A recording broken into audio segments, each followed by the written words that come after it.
Om Ajnanatimidandasya Jnananjana Shalakaya Chakshurun Militam Dhena Tasmai Shri Gurave Namah. Om Namo Bhagavate Vasudevaya. Om Namo Bhagavate Vasudevaya. Om Namo Bhagavate Vasudevaya. Narayanam Namaskritya Naram Chaiva Narottamam Devim Sarasatim Vyasam Tato Jayamudiraye. Chapter 9, the passing away of Bhishma Dev in the presence of Lord Krishna. Text number 1. Suta-vacha, Sri Suta-goswami said, Iti, thus, Bhita, being afraid of, Prajadrohat, because of killing the subjects, Sarva, all, Dharma, acts of religion, Vivitsaya, for understanding, Tataha, thereafter, Minashanam, the place where the fight was held, Pragat, he went, Yatra, where, Devavrata, Bhishma Dev, Apatat, lay down for passing away. Suta-vacha, iti bhita prajadrohat, sarvadharma vivitsaya, tato vinashanam pragat, yatra deva vrato patat. Translation, Suta-goswami said, being afraid for having killed so many subjects on the battlefield of Kurukshetra, Maharaj Yudhishthira went to the scene of the massacre. There, Bhishma Dev was lying on a bed of arrows, about to pass away. Please repeat. Suta-goswami said, being afraid for having killed so many subjects on the battlefield of Kurukshetra, Maharaj Yudhishthira went to the scene of the massacre. There, Bhishma Dev was lying on a bed of arrows, about to pass away. Purport. In this 9th chapter, as it is willed by Lord Sri Krishna, Bhishma Dev will impart instructions to King Yudhishthira on the subject of occupational duties. Bhishma Dev will also offer his last prayer to the Lord on the verge of passing away from this mortal world, and thus become liberated from the bondage of further material entanglements.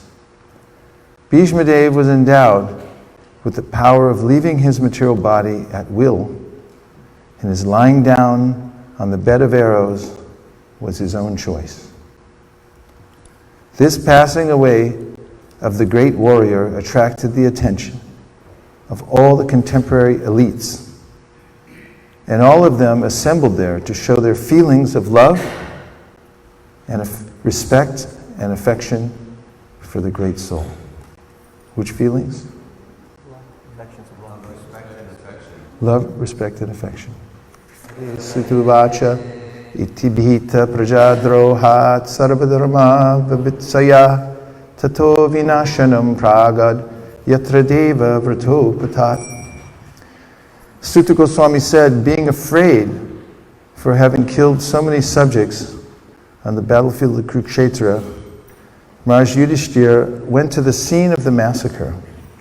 There, Bhishma Dev was lying on a bed of arrows, about to pass away.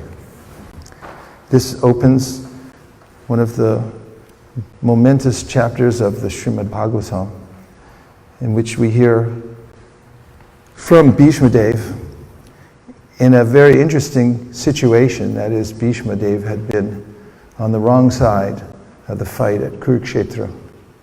Yet we see that he's a Mahajan, and that Krishna himself is taking Yudhishthira to hear from Bhishma Dev in order to solve the complexity that he's feeling about having engaged in battle and having, as the word is used here, massacring millions.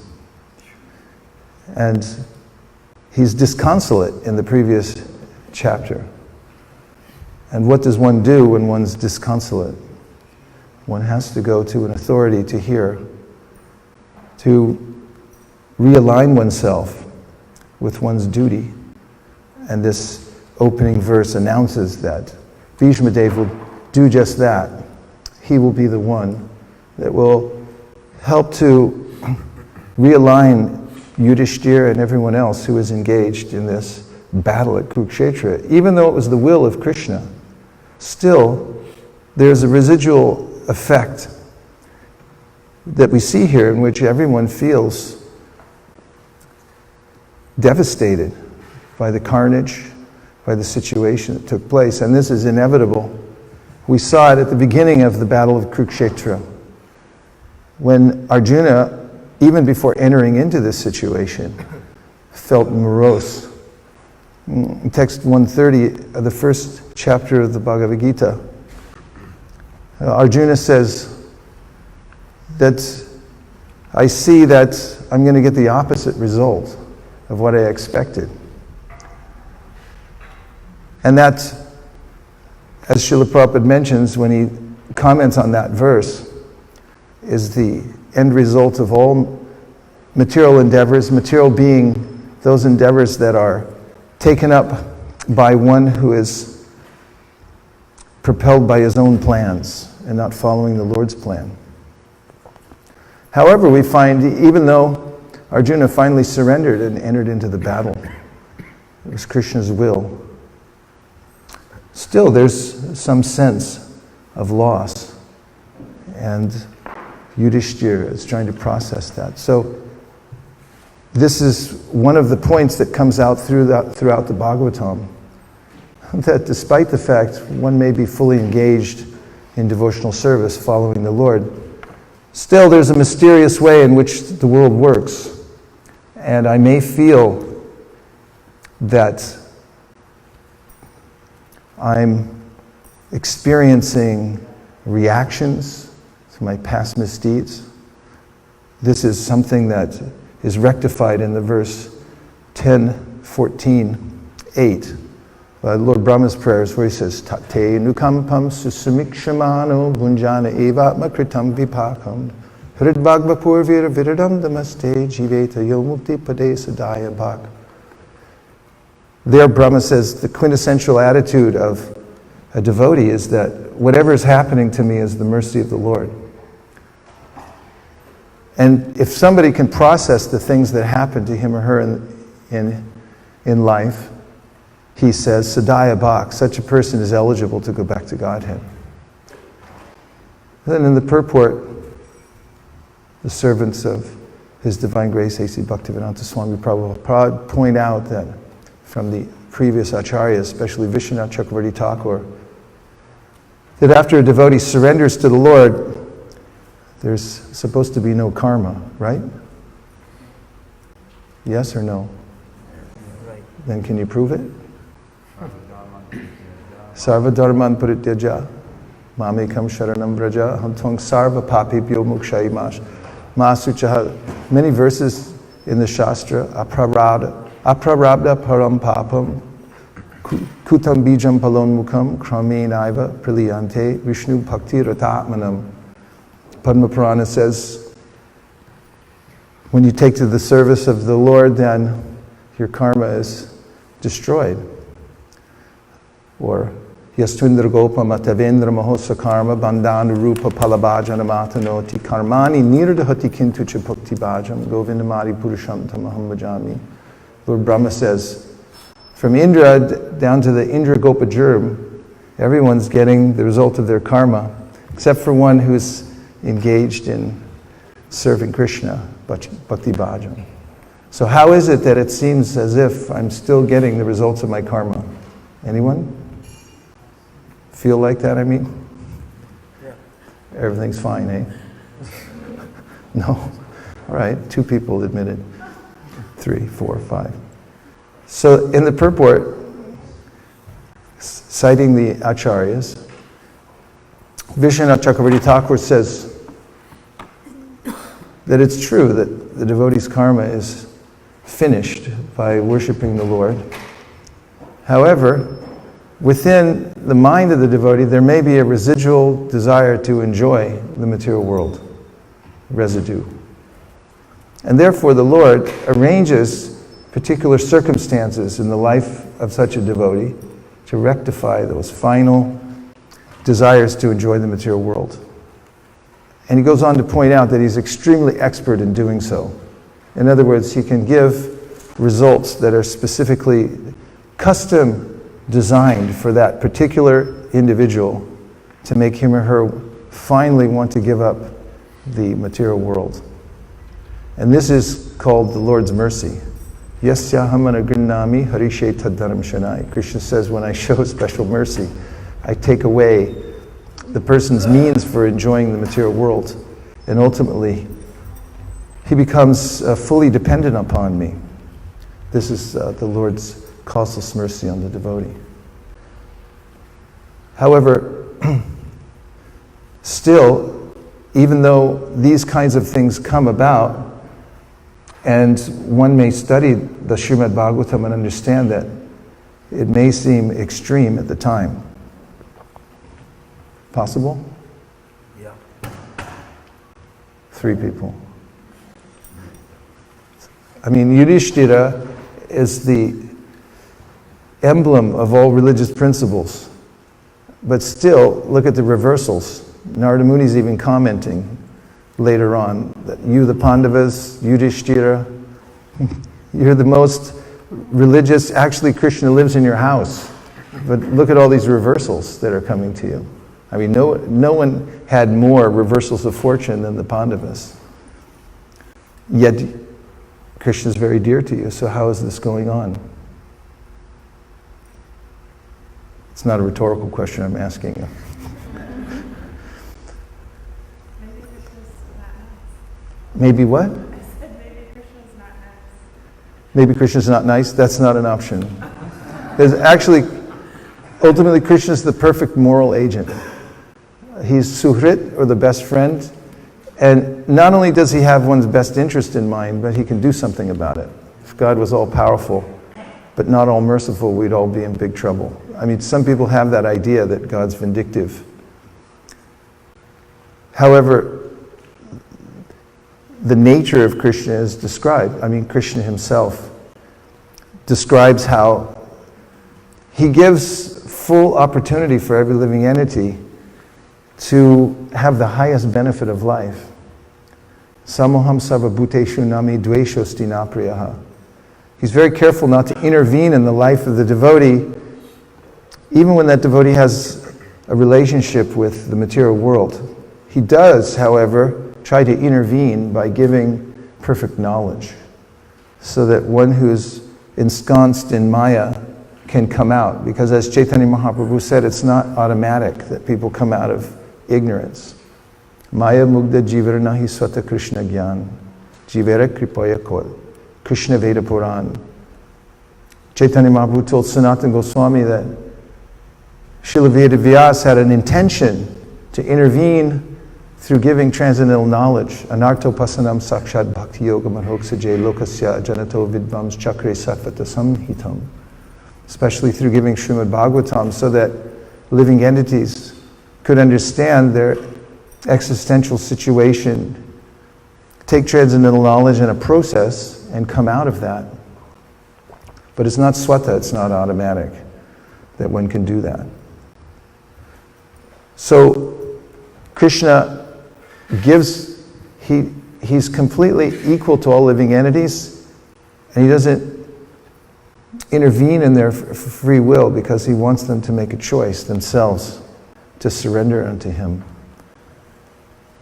So, the kind of reversals that one finds in life, in this chapter we'll hear more about. Even the dharma, religion personified, speaking to Bhumi, while suffering the blows of the club and other implements of torture by Kali, was not willing to name the culprit when Yudhishthira asked him. Srimad Bhagavatam says if you name the culprit, then you're also complicit in the reaction. Means that in any way, if you touch the material world by claiming to be a victim in some way, then you're pulled in by that energy. It's the opposite of the idea of tattenu kampam susamikshamano. One accepts that whatever's happening to me is coming by the mercy of the Lord for my purification. Even as the Bhagavatam describes those who have material desires when they approach the Lord, satyam dishati artito nirnam naivartato yad punar artito yata swayam vidate bhajatam anichatam ichapitanam nijapudapalavam. So if somebody approaches me, Krishna says, and is surrendering but is asking for material benedictions again and again, Krishna says, I give them the benediction, but I do it in such a way that they don't want it anymore. And he covers over that desire, and instead, ichapitaram nijapadapallavam, instead I give him myself. It's paraphrased in the Chaitanya Charitamrita, where the Lord's saying, this person may be a fool, but I'm not a fool.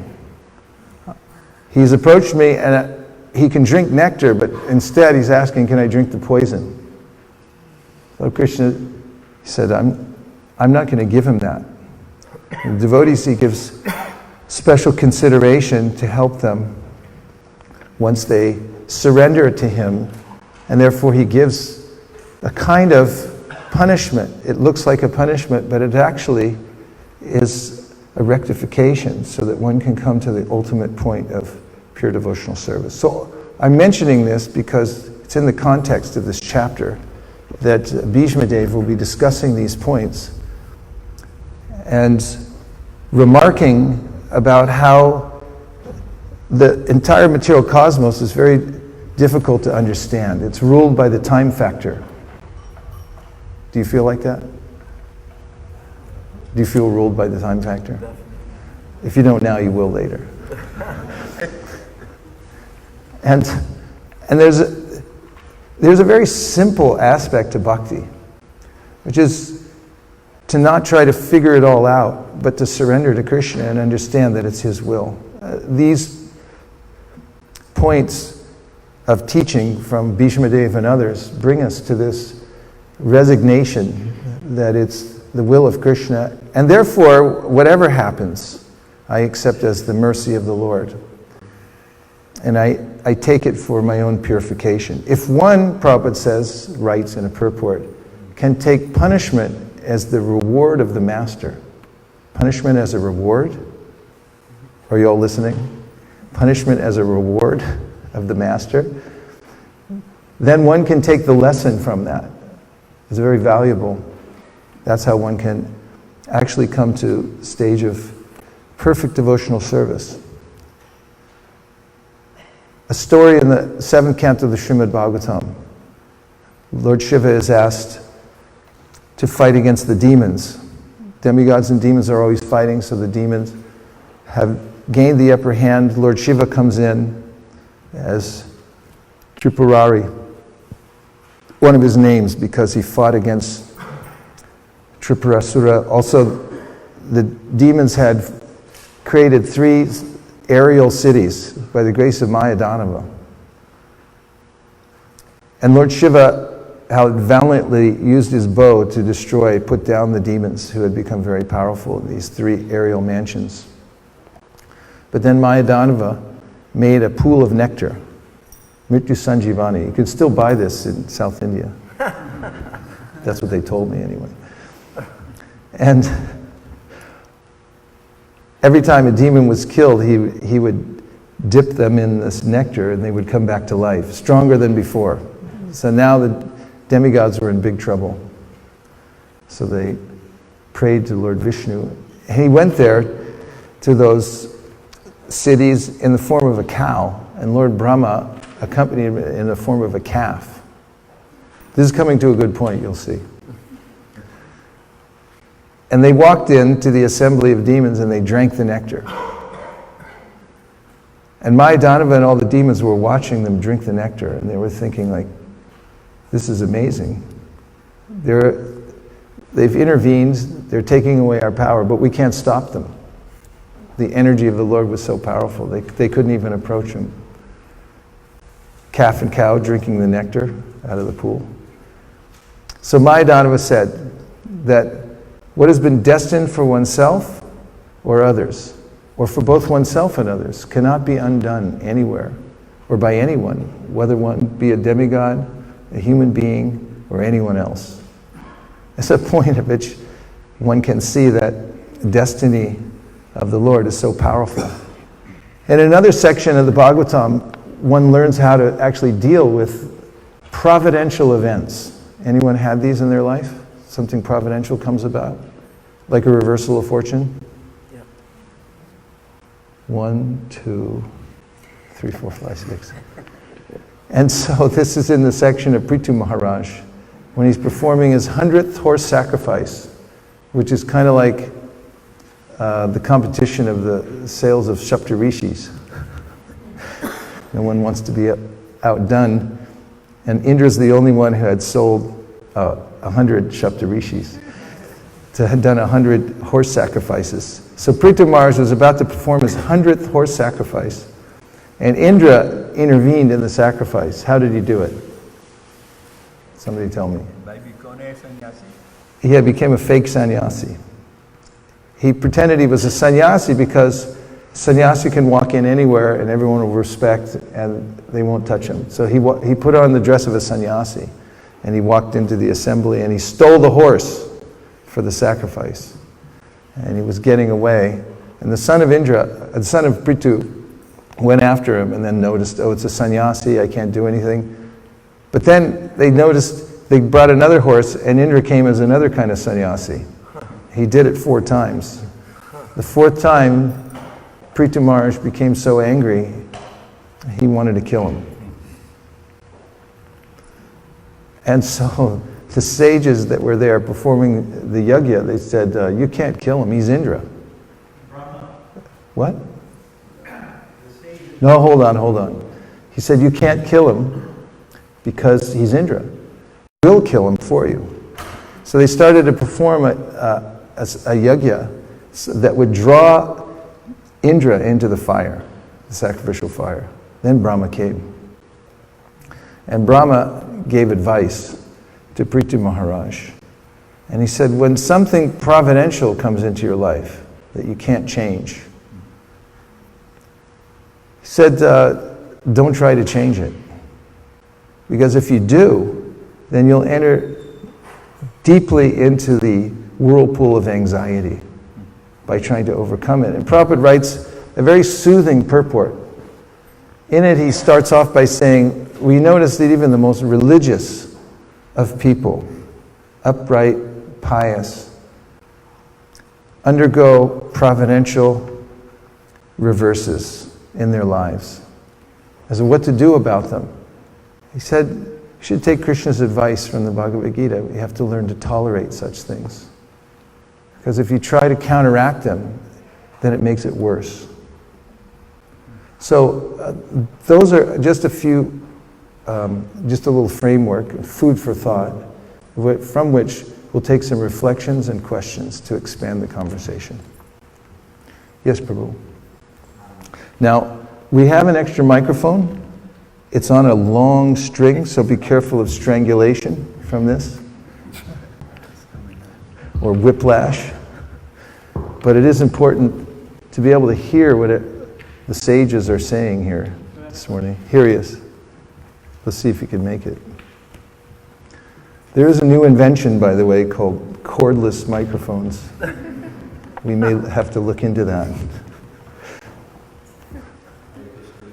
Hold it right next to your chin. You asked a rhetorical question. Yes. How is it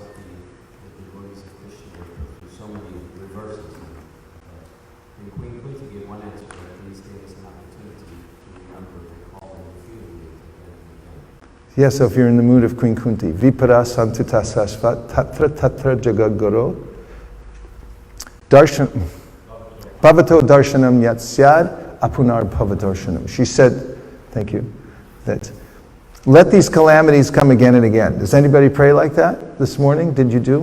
When you woke up, said, please let some reversal of fortune come into my life. Nobody? Let the IRS call? Or the door of my car fall off?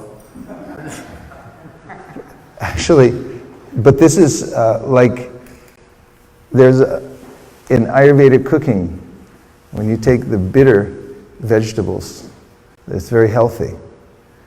People who aren't used to it, if in the West, people don't eat bitter vegetables. If you give them, here, this is very nice, blah, tastes bad, but it's medicinal. It gives a cure. It's a curative. So this kind of bitter thing can start to taste like Karela. What's better than Karela? That's a real question, not rhetorical. Nothing. Nothing better than Karela. But it's very bitter. So same way, Kunti's saying that these reversals that come, actually, when else do you get an opportunity for really a deep moment of introspection than when you're really up against it? Because otherwise, it's my nature to cruise through the material world as long as everything's okay. That's why Kunti also says that one must be akinchana gochara. Janma Aishwarya Shruta Shibir Eda Manamada Puman, same section. Naivarhatya Vidatum Vai Twama Kinchana Gocharam. She said, if you think you have something going for you in this world, then you can't sincerely call out to the Lord. And that's what really cuts through the material energy and the concept that I'm meant to be in this world, is when there's a sense that I don't have any other shelter. Because it's possible to actually think I have some other shelter. Someone told me that his grandfather died on the way to the hospital. He's having a heart attack, but he stopped at the bank to check his bank balance. Ostensibly to kind of take shelter of the fact that one gets used to it. I was with a person who was dying recently, and he was telling me, all my life I've been trying to make money and hold on to it as much as possible. And actually he was writing a check. He was on his deathbed. But he was saying it's very hard to give it away now, because I've cultivated hanging on to it for so long. And if one is able to cultivate that attitude, in fact, a European scholar, philosopher once said, die to live. If you die preemptively, preemptive death, then death can't come and take you, because there's nobody home anymore. Death comes knocking at your door. Sorry, I gave away all my stuff. I have no more false ego. I'm a kinshana, I don't have anything. So what can she take away if she comes knocking at your door? Anything? Nothing. So kinshana means something. I have something that's protecting me here in this world, but akinchana means I don't have anything at all. Both other points? Yes, 1, 2, 3. Starting with Gora in the front row. I have two questions, one direct and one indirect. Okay. The direct question is, you stated what is destined cannot be undone. Yet at the introduction of Bhagavad Gita, it says of the 5 subject matters,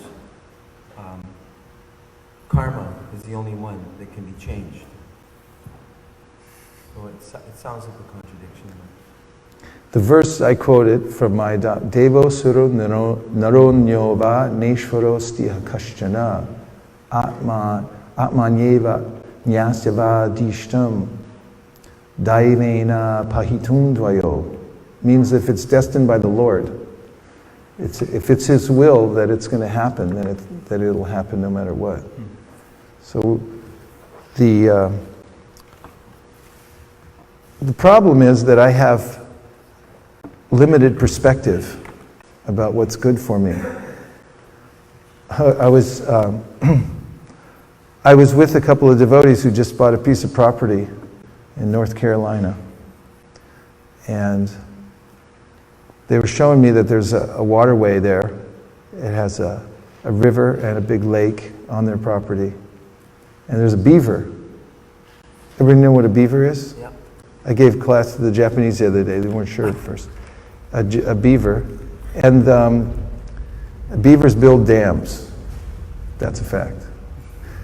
And so the beaver was blocking up the waterway, so the county wanted to come in and get rid of the beaver because it was messing up the waterway.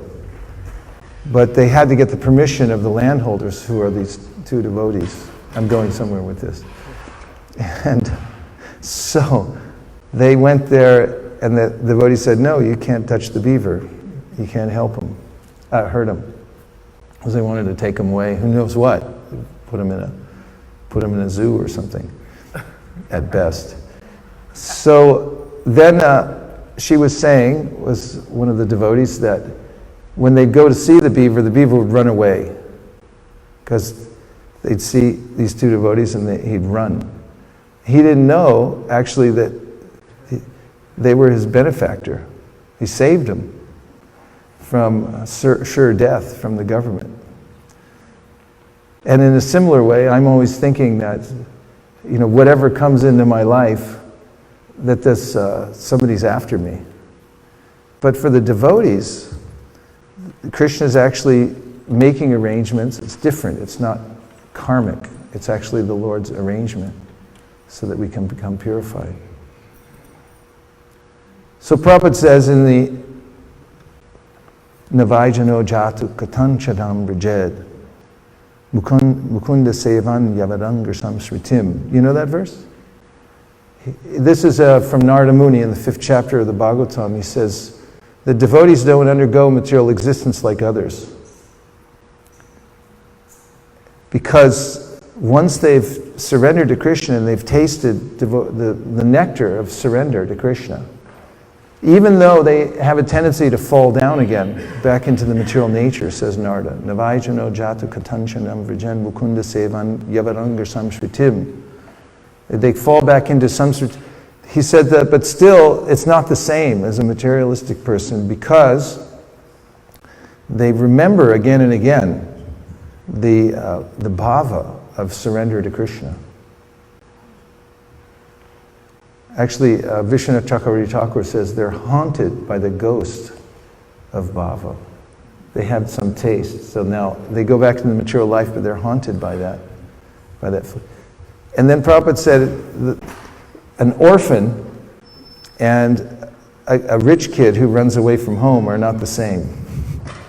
So the devotees are like a rich kid who's kind of run away from home, but they can always go back. They have somewhere to go. Other people they don't know, they have nowhere to take shelter. So the experience is different. What they experience, the karma, seems rather severe. For devotees, they can actually understand its purification. Okay, the other question, please? Yeah, you were talking, maybe some reference to full engagement in Krishna's service. So I was speaking with two godbrothers last night, and one brought up the topic of mission drift or mission shift. We know that Srila Prabhupada was a great innovator in bringing Krishna consciousness here to the West. He did many things that normally a sannyasi would not do.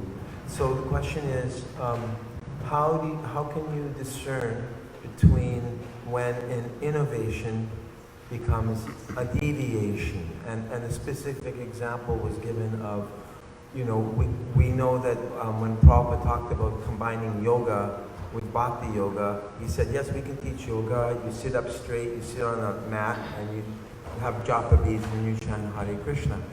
We see that now yoga is being used to attract people to Krishna consciousness. Another godbrother mentioned that another godbrother has used martial arts.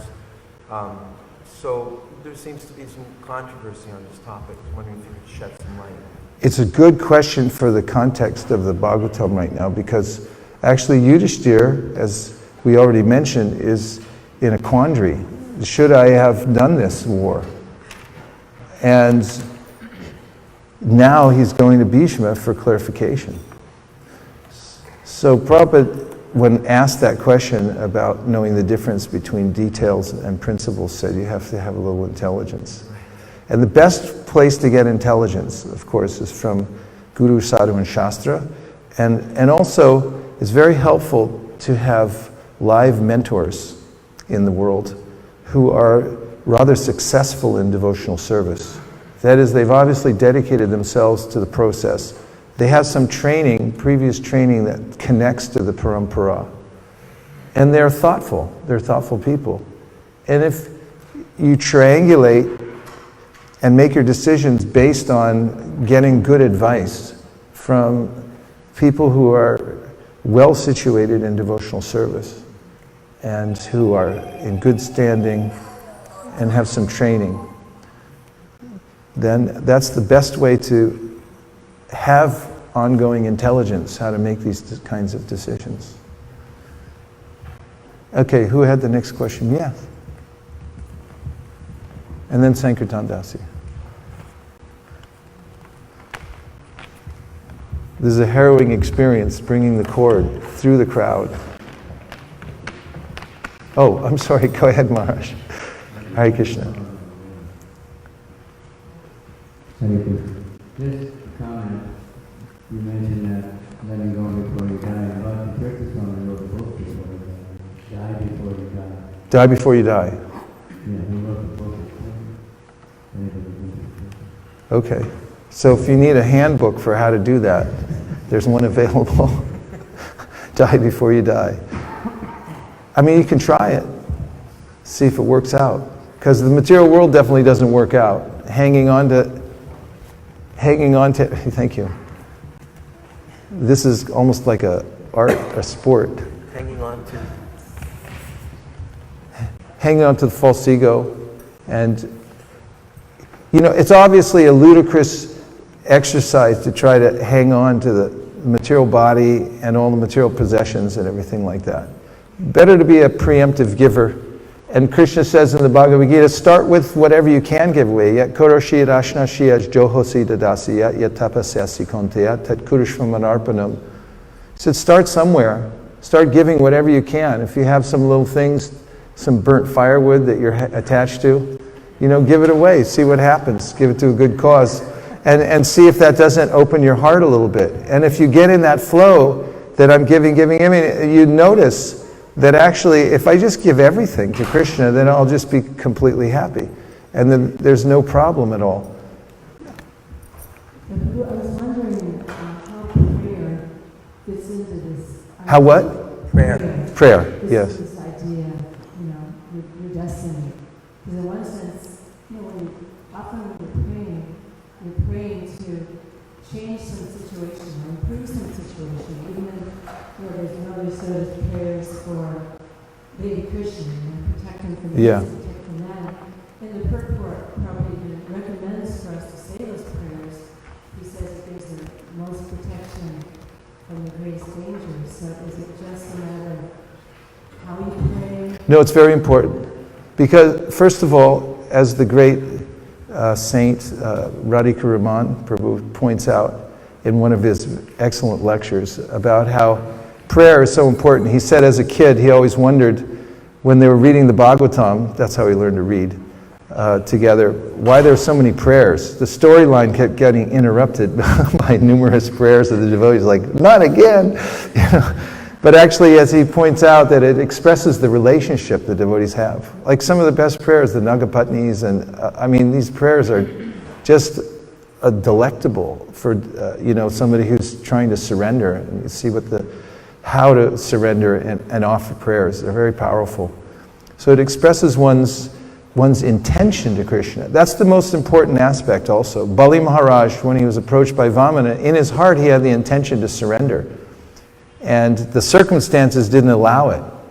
But Vamana understood his heart. And therefore, later on, the demigods were surprised. They said, how did he get so much mercy? And it's mentioned there that Krishna understood his heart. And when we pray, we actually can express our heart, what's in our heart. And we also can express our dependence on Krishna. In fact, Prabhupada mentions in his purports in the Bhagavatam that when you take Ayurvedic medicine, anyone? Come on, admit it. Okay. It says, Ashauti chintayat Vishnu. When you take Ayurvedic medicine, you better pray to Vishnu because it doesn't work unless he sanctions it. And Prahlad Maharaj, Balasya neha sharanam pitarao nishingha nartasya chagana mudambati majato now taptasya tat pratividir yarihanji sheshtas tavad vibo tanubritam twarupekshitanam. He said, a boat can't save a drowning man, parents can't save their children, and medicine can't save a sick person unless the Lord sanctions it. And so, always prayer. One of the most interesting circumstances of prayer we find with Kardama Muni. After 10,000 years of meditation, then the Lord appeared out of so much compassion. He shed a tear, and there's that Sarovara, the Prem Sarovara, where he shed his tear. And then he offered his prayers, did Kardama, to the Lord. And then in his prayers he said, and by the way, I need a wife. And the Lord said, yeah, I already know. I know that. And the fact is, why did he have to say anything? But actually, he expressed that, and then he left it up to the Lord to make the arrangement. And Prabhupada said, if you make a prayer, and then you leave it up to the Lord, he'll make a better arrangement than you can make. Kritu does that also. He says, treat me like a child, I don't know anything. So I'm making a prayer and I'm saying, it's up to you. You arrange my life however you feel is good. So all these different prayers express the intention of the devotees. Gajendra Mokshana, he's praying for safety from the crocodile. And then he says, I'm sorry I have to ask for this, because pure devotees actually don't ask, he says, for any kind of protection from the Lord. So you see the intention, you can express it, and by expressing your intention, it can be purified when you put it before the Lord. He purifies everything. So Prabhupada writes in one of his books, it's one of the small books, he said, when you're being churned by the ocean of material existence, you should admit your troubles to the Lord. That's one kind of prayer. He says, you should go before the Lord and say, I'm being tossed like this and that, and therefore, I need your help. It's a kind of prayer. Admit it to the Lord. Who else are you going to tell? Nobody else really cares that much. But Krishna cares, and he can do something about it. Okay, last one from Sankirtan Dasi for the close. Oh, yeah, but she was first, and then we'll go over to Narada. You were first? Okay, let's see if we get the cord without being strangled, and you'll leave Sankirtan Dasi on hold yet again. Go ahead. My question is very simple. If punishment is reward, then what is exactly reward? If punishment is reward, what is exactly reward? Well, actually, it's the understanding that this is the hand of the Lord in my life. That He's the one administering this. That's the spirit of te anukampam susamikshimano bunjana evatma kritam vipakam. This verse, te anukampam susamikshimano bunjana evatma kritam vipakam. Vipakam, what does that sound like? From the 5th canto. Kumbhipaka. So the great Pandit Mukunda Dato told me this. Yeah, so cook. So it's like kumbhipaka. So there's a relationship with this word, and he said the idea here is you cooked yourself. I cooked myself. Like there's a saying in English, you cook in your own juices because you started this. So now you take the result. So the devotee is thinking like that. Whatever is coming to me, whatever kind of punishment is actually, I set myself up for this. And it's a small price to pay. Actually, if somebody's in that mood, then it's taking punishment as reward. Then what can hurt such a person? He's taking it as medicine, not as punishment. It's just when I try to avoid everything and think that I shouldn't suffer, and that I can make an arrangement here in this world so that I don't have to suffer. And that's unreasonable. In business marketing, there's a concept called managing expectations. If the company gives too bright a prospect of a certain product and it's not as good as they said it was, then people will be disappointed. But if it's better than what they thought, then they'll be delighted. And so they try to position it properly. And so Krishna does that in the Bhagavad Gita. He categorically says, Abrahma bhuvana loka punar avartino arjuna, mamupetya tu konteya punar janmana vidite. Don't expect anything out of the material world at all. If you start from there, you're not so disappointed. Yes. This is the last one. We got 30 seconds left. Real life can be more dramatic than a soap opera. How to not become obsessed with the problems and the drama and to be more focused on your own goals? Well, the best way to overcome the drama of material life is to chant really good japa. Because, you know the admonition, don't shop when you're hungry? Anyone ever heard that? 3 people only. The rest of you, I warn you, don't do it. When you go in and shop when you're hungry, it's a disaster. So it's similar, don't go out into the drama of the world before you've experienced some inner connection through your japa. Because you're hungry, you're in a hungry state, you go out into the world and you're walking around, you just get sucked into everything. You get the wrong kind of association, hear the wrong kind of things, but if you chant good japa, then you become satisfied and you're looking inwardly for solutions rather than trying to fix out all the dramas of the material world. And then you enter into the soap opera yourself, and then it's very difficult, right? So chant really good japa, and also it helps to hear the Srimad Bhagavatam because in case you haven't noticed, it's the greatest soap opera of all times. I mean, Indra, you know, he killed his spiritual master. That's better than any general hospital anybody's ever seen. There's, you know, all the drama. He killed Vishvarup, and then Twashta created a demon in the form of Vritrasura. Then Indra, you know, said, I already got so many sinful reactions for killing Twashta. And so he said, I don't know. And the Brahmin said, no, it's okay. You'll be fine. You just perform another horse sacrifice and you'll be absolved from all sins. So Indra went and killed Vritrasura, who turned out to be a great devotee. And he got the sinful reactions anyway. Had to suffer. So, what's my point? Point is, if you read the Bhagavatam and you see all this, it's all in there and more. You experience the soap opera drama through the Bhagavatam, and your intelligence will be informed, and you'll be satisfied with enough drama. And then you actually become impervious to the twists and turns of the material drama that you're going to enter into. So 2 things, chant really good japa, 16 rounds will do it. If you do 16 good rounds, really lean into it, try to break something. You're leaning so hard into it, you try to make something snap, it'll never be the same again. If you do that, really intensely, and then read a good dose, take a healthy dose of Bhagavatam every day. Read it out loud, hear it with friends. Then that fills up your hunger and you won't be grabbed by all the drama of the material world because you've already entered into the internal potency. And it's a much better drama, the internal potency.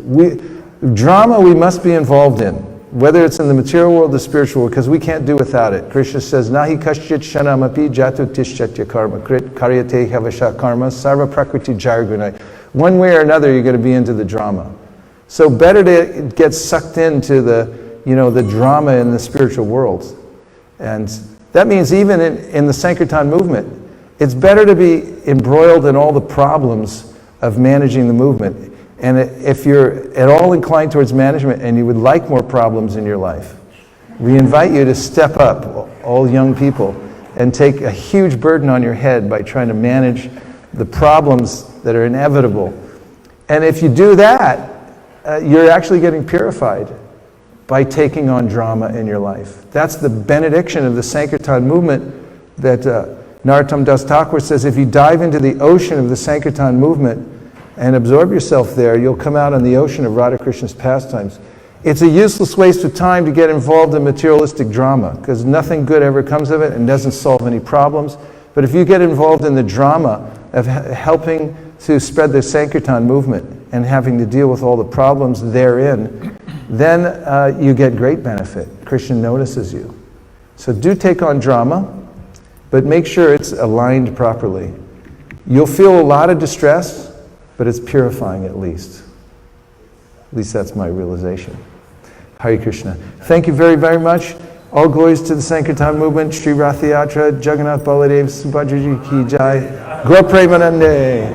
Nitai Gaura Haribo. Haribo. Haribo. Nitai Gaura Haribo. Nitai Gaura Haribo. Bo. Haribo. Nitai Gaura Haribo.